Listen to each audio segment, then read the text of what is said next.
মঙ্গলবার দুপুর নাগাদ আলিপুরদুয়ার মহিলা মহাবিদ্যালয়ে আইনি সহায়তা সচেতনতা শিবিরের আয়োজন করে মহিলা মহাবিদ্যালয়ের ওমেন সেল। মূলত মহিলা সংক্রান্ত কোনো অপরাধ অথবা অন্যান্য অপরাধের ক্ষেত্রে যে কোনো মানুষ কিভাবে আইনি সহায়তা পেতে পারেন অথবা কিভাবে তারা নির্দ্বিধায় আইনি ব্যবস্থার সাহায্য নেবেন সেই বিষয়ে মহাবিদ্যালয়ের ছাত্রীদের বিস্তারিত জানানো হয়। এদিনের শিবিরে মহিলা মহাবিদ্যালয়ের শতাধিক ছাত্রীরা অংশগ্রহণ করেন। এদিন এই আইনি সচেতনতা শিবিরে উপস্থিত ছিলেন অ্যাডিশনাল ডিস্ট্রিক্ট সেশন জাজ second first track Kuntal Bhattacharya, district legal services অথরিটির সেক্রেটারি ডালিয়া ভট্টাচার্য এবং পক্সো আদালতের আইনজীবী প্রতিভা সরকার।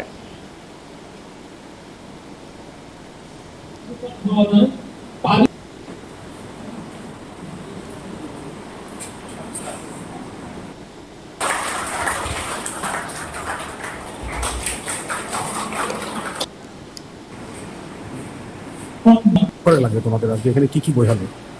মানে আমরা এটা অনেক উপকারে লাগবে মেয়েদের পক্ষে, কারণ আমরা মেয়েরা অনেক সময় আমাদের সাথে অনেক কিছু আর কি খারাপ ঘটনা বা খারাপ কিছু হয়ে থাকে, কিন্তু আমরা লোক লজ্জার ভয়ে বা বাড়িতে মা বাবাকে আমরা বলতে পারার পরে আমরা আর কি মানে খুব ভীতু হয়ে থাকি আর কি। কিন্তু আজকে এই সেশনটা করে আর কি অনেক ভালো লাগলো। তো মানে মনের মধ্যে একটা আর কি আশা যে না, আমাদের পিছনে কেউ দাঁড়ায় আছে, যে আমাদের সাহায্যের জন্য কেউ আছে যারা আমাদের আর কি সাহায্য করবেন।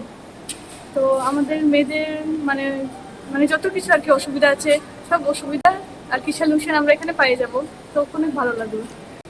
তোমার নাম কিসে পড়ো তুমি? আমার নাম দিয়া হাজারি, আমি 3rd সেমিস্টারে পড়ি। কোথায় বাড়ি তোমার? আমার বাড়ি হচ্ছে উত্তর ঢাকা। করে লাগে এবং কি বলছেন?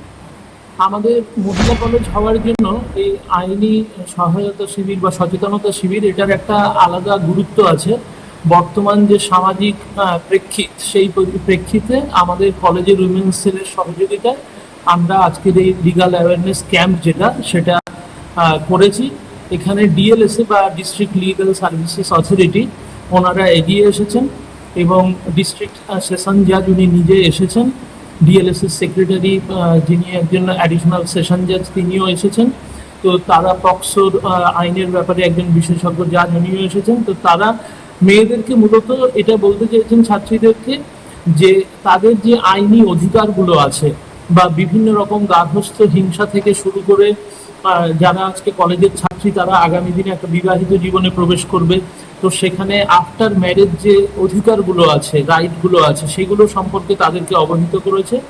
আর সামাজিকভাবে সম্মান নিয়ে সমাজে বেঁচে থাকতে গেলে মানুষের যে অধিকারগুলো আছে সেই আইনি অধিকারগুলো এবং সেগুলো মানে মহিলাদের জন্য সবসময় একেবারে বিনামূল্যেও পাওয়া যায়, ডিএলএস এর পক্ষ থেকে সেটা দেওয়া হয়। এই বিষয়গুলো কিন্তু ছাত্রীদেরকে তারা অবহিত করেছেন যাতে তারা একটা সুস্থ সামাজিক জীবন বাঁচতে পারে এবং তাদের মাধ্যমে, ছাত্রীদের মাধ্যমে যাতে সমাজের কাছে এই বার্তাটা পৌঁছে দেওয়া যায়।